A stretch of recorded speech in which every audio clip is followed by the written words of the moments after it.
വേദപുസ്തകത്തിൽ കഷ്ടപ്പാടുകളിലൂടെയും പ്രതികൂല സാഹചര്യങ്ങൾ കൂടിയും കടന്നു പോയപ്പോൾ ദൈവത്തെ പഴിച്ചവരുണ്ട്.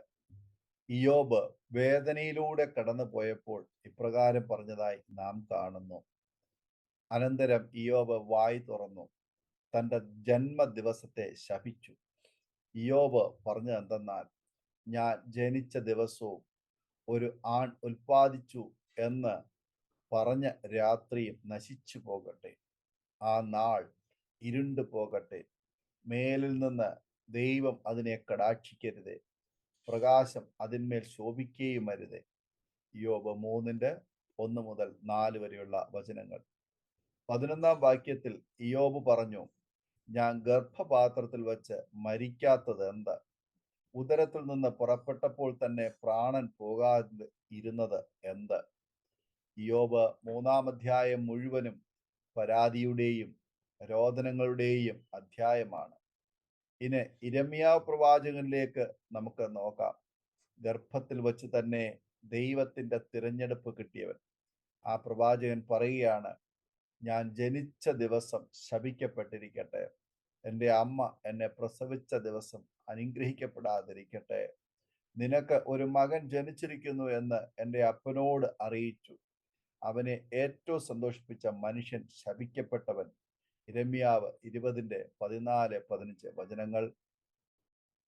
യഹോവ ഇസ്രായേൽക്കാർക്ക് അനർത്ഥം വരുത്തുമെന്ന് യഹോവയുടെ നിർദ്ദേശപ്രകാരം യിരെമ്യാവ് പ്രസംഗിച്ചു. ഇത് പശൂർ പുരോഹിതൻ കേട്ടപ്പോൾ യിരെമ്യാ പ്രവാചകനെ അടിച്ചു ആമത്തിലിട്ടു. പിറ്റെന്നാൾ പശൂർ യിരെമ്യാവെ ആമത്തിൽ നിന്ന് വിട്ടപ്പോൾ യിരെമ്യാവ് അവനോട് പറഞ്ഞത്, യഹോവ നിനക്ക് പശൂർ എന്നല്ല, മാഗോർമി സ്ലാബീബ് സർവത്ര ഭീതി എന്നത്രേ പേർ വിളിച്ചിരിക്കുന്നത്. യഹോവ ഇപ്രകാരം അരുളി ചെയ്യുന്നു, ഞാൻ നിന്നെ നിനക്ക് തന്നെയും നിന്റെ സകല സ്നേഹിതന്മാർക്കും ഭീതിയാക്കി തീർക്കും. അവർ ശത്രുക്കളുടെ വാൾ കൊണ്ട് വീഴും. നിന്റെ കണ്ണ് അത് കാണും. എല്ലാ ഹൃദയത്തെയും ഞാൻ ബാബേൽ രാജാവിന്റെ കയ്യിൽ ഏൽപ്പിക്കും. അവൻ അവരെ പിടിച്ച് ബാബേലിലേക്ക് കൊണ്ടുപോയി വാൾ കൊണ്ട് കൊന്നുകളയും. യിരെമ്യാവ് 20:3-4 വചനങ്ങൾ. ഈ പ്രവചനം പറഞ്ഞു കഴിഞ്ഞപ്പോൾ യിരെമ്യാവിനെ എല്ലാവരും വെറുത്തു. അവൻ അവിടെ എല്ലാവരുടെയും പരിഹാസപാത്രമായി. അങ്ങനെ യിരെമ്യാവും ജനിച്ച ദിവസത്തെ ശപിക്കുന്നു. ദാവീദ് രാജാവും ദൈവം കൈവിട്ടുവെന്ന് തോന്നിയപ്പോൾ ഇങ്ങനെ പറഞ്ഞു, യഹോവേ, എത്രത്തോളം നീ എന്നെ മറന്നുകൊണ്ടിരിക്കും? നീ എത്രത്തോളം നിന്റെ മുഖത്തെ ഞാൻ കാണാതെ വണ്ണം മറയ്ക്കും? എത്രത്തോളം ഞാൻ എൻ്റെ ഉള്ളിൽ വിചാരം പിടിച്ച് എൻ്റെ ഹൃദയത്തിൽ ദിവസം പ്രതി ദുഃഖം അനുഭവിക്കേണ്ടി വരും? എത്രത്തോളം എൻ്റെ ശത്രു എൻ്റെ മേൽ ഉയർന്നിരിക്കും എന്ന് 13-ാം സങ്കീർത്തനം 1-2 വാക്യങ്ങൾ നാം വായിക്കുന്നു. എന്നാൽ ഈ 3 പേരും തെറ്റുകൾ മനസ്സിലാക്കി ദൈവശക്തി അനുഭവിച്ചു തിരിച്ചു വരുന്നു. അതിനാൽ ഇയ്യോബ് ഇങ്ങനെ പറഞ്ഞു, അവൻ എന്നെ കൊന്നാലും ഞാൻ അവനെ തന്നെ കാത്തിരിക്കും. ഞാൻ എൻ്റെ നടപ്പ് അവന്റെ മുൻപാകെ തെളിയിക്കുമെന്ന് ഇയ്യോബ് 13:15-ലും. യിരെമ്യാവ് ദൈവത്തിൽ നിന്ന് വീണ്ടും ശക്തി പ്രാപിക്കുകയും ഇസ്രായേലിന് വന്നു ഭവിക്കാൻ പോകുന്ന ദോഷങ്ങളെയും അതിൽ നിന്നും എങ്ങനെ മോചനം നേടാമെന്നും ശക്തമായി പറയുന്നു. ദൈവത്തിന്റെ അരുളപ്പാട് ലഭിച്ച യിരെമ്യാവ് ജനത്തോട് ആ അരുളപ്പാട് ഇങ്ങനെ അറിയിച്ചു, ഞാൻ സകല ജഡത്തിന്റെയും ദൈവമായ യഹോവയാകുന്നു. എനിക്ക് കഴിയാത്ത വല്ല കാര്യവുമുണ്ടോ എന്ന് 32-ാം അധ്യായം 27-ാം വാക്യത്തിൽ യിരെമ്യാ പ്രവാചകൻ പറയുന്നു.